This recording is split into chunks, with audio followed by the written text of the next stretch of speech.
संभाजी महाराजांच्या या जो छापा टाकला संभाजी महाराजांच्या संगमेश्वरला शेख निजामनं, त्यावेळीची आपल्याला समकालीन कागदपत्र बघावी लागतात.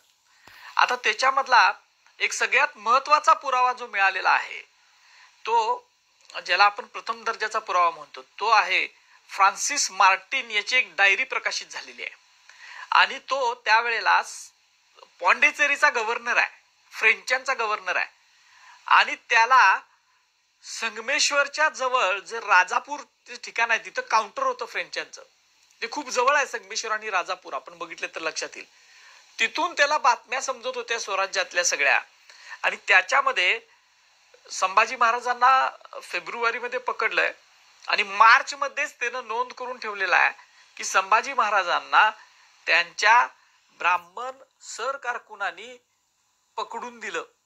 एवढंच नाही तर त्याच ब्राह्मण सर कारकुनांनी मोगल जो सेनापती होता त्याच्याशी अगोदरच संधान बांधलेलं होतं की अँबुश मध्ये पकडून द्यायचं किंवा त्यांना किल करायचं, मारायचं, असा त्यांनी अगोदरच तो कट रचलेला होता.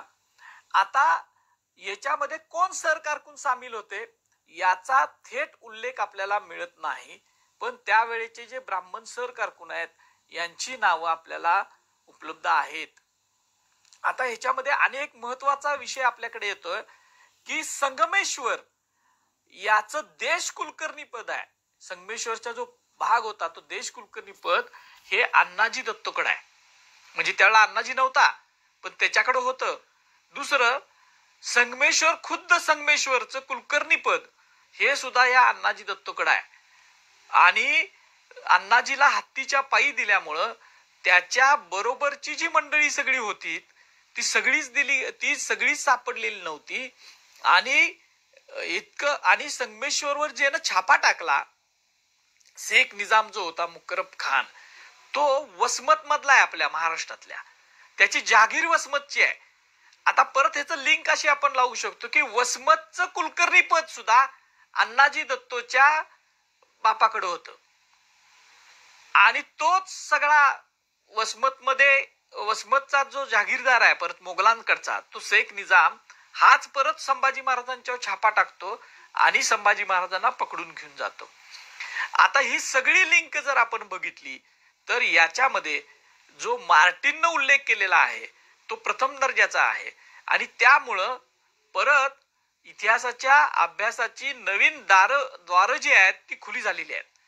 की ज्या पद्धतीनं मार्टिन सांगतोय की हा कट झाला, कारस्थान झालं आणि लगेचच त्याला महिन्याभरामध्ये इंटेलिजन्स मिळाला. हा इंटेलिजन्स आहे की संभाजी महाराजांच्या विरुद्ध एक मोठा कट झाला आणि त्याच्यामध्ये त्यांचे जे सर कारकून होते ते सामील होते.